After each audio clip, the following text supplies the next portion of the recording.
Hallelujah. കർത്താവിൻ്റെ ധന്യനാമം വാഴ്ത്തപ്പെടട്ടെ. ഏവർക്കും ഒരിക്കൽ കൂടെ ക്രിസ്തുവിൽ സ്നേഹവന്ദനത്തെ അറിയിക്കുന്നു. ഒരു ദൈവപൈതലിന്റെ പ്രത്യാശയെക്കുറിച്ച് തുടർമാനമായി നാം ചിന്തിച്ചു വരികയാണല്ലോ. നിരീശ്വരന്മാരുടെ ചിന്തയിൽ മരണത്തോടെ സകലതും അവസാനിക്കുകയാണ് എന്നുള്ള ചിന്താഗതിയാണ് അവർ വെച്ച് പുലർത്തുന്നത്. അതുകൊണ്ട് ഈ ഭൂമിയിൽ എങ്ങനെയും സുഖിച്ചും ആഡംബരമായും ഒക്കെ ജീവിക്കണം എന്നുള്ളതായ ചിന്തയാണ് അവരിൽ പലരെയും ഭരിക്കുന്നത്. എന്നാൽ ദൈവമക്കൾക്ക് ഈ ലോകവാസം നിത്യതയിലേക്കുള്ള ഒരു റിഹേഴ്സൽ കൂടാരമാണ് എന്നാണ് നമുക്ക് ചിന്തിച്ചാൽ മനസ്സിലാക്കുവാനായിട്ട് കഴിയുന്നത്. ദൈവമക്കളുടെ ജീവിത ലക്ഷ്യവും പ്രതിഫലവുമാണ് സ്വർഗം എന്നത്. തന്മൂലം മരണം വിശ്വാസികൾക്ക് വളരെ ആസ്വാദ്യകരമാണ് എന്നതാണ് അവരെ സംബന്ധിച്ചിടത്തോളം ഉള്ളതായ ആ മധുരകരമായ അനുഭവം. റോമിലെ കുരിശിൽ തല കീഴായി ക്രൂശിക്കപ്പെട്ട പത്രോസ് സ്വർഗത്തിൽ തന്റെ കർത്താവിന്റെ ദർശനം കണ്ടിട്ട് പ്രാണനെ വിട്ടതായിട്ടാണ് ചരിത്രം പറയുന്നത്.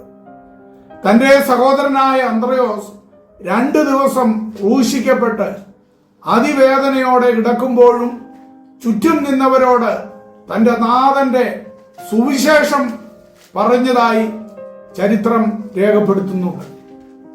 അതേപോലെ പോളികാർപ്പ്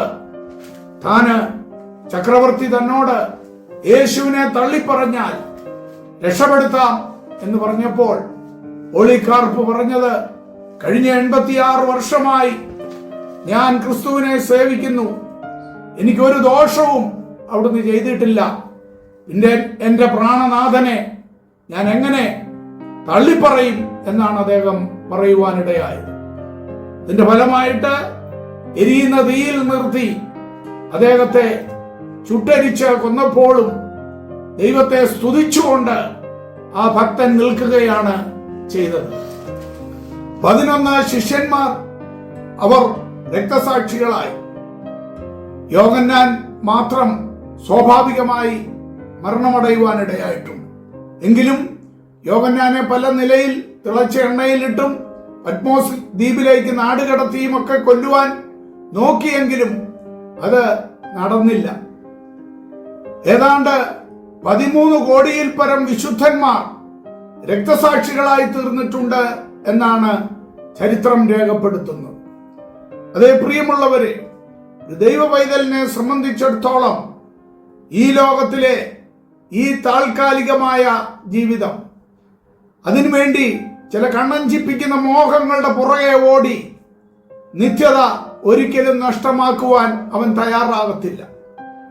നമുക്കറിയാം, ഈ ലോകം പലവിധമായ മോഹന വാഗ്ദാനങ്ങളുമായി നമ്മുടെ ജീവിതത്തിലേക്ക് അവന്റെ അല്ലെങ്കിൽ ശത്രുവിന്റെ ഓരോരോ വാഗ്ദാനങ്ങളുമായിട്ട് കടന്നു വരാറുണ്ട്.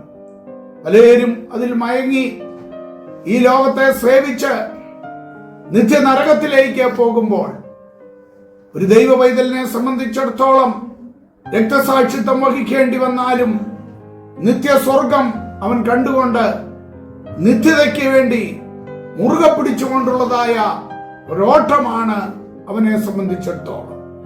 അതെ, നാം നമ്മുടെ ആത്മാവിന്റെ നിത്യത എവിടെ ചെലവഴിക്കും?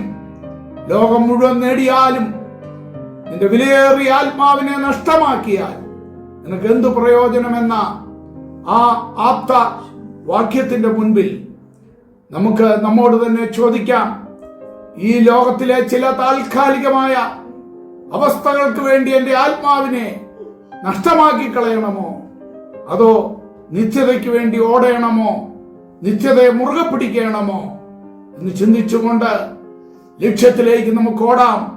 അതിനായി അവിടുന്ന് നമ്മെ അനുഗ്രഹിക്കുമാറാകട്ടെ. ആമേൻ. ജീവിക്കുന്നു എങ്കിൽ ക്രിസ്തുവിനാ പാടിയിടുന്നു എങ്കിൽ ദൈവത്തിനാ ജീവിക്കുന്നു എങ്കിൽ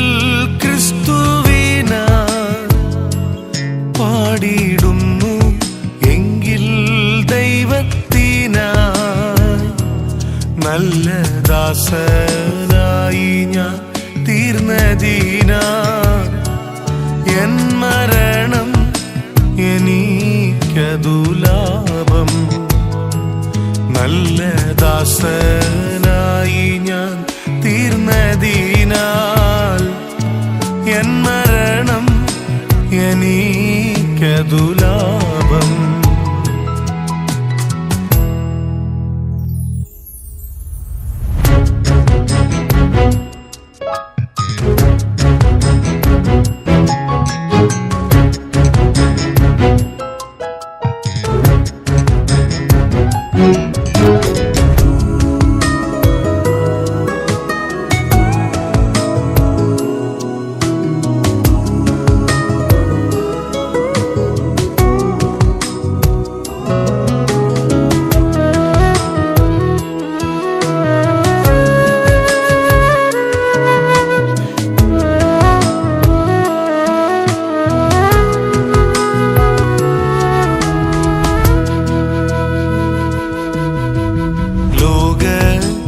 മോഹങ്ങളിൽ നീങ്ങി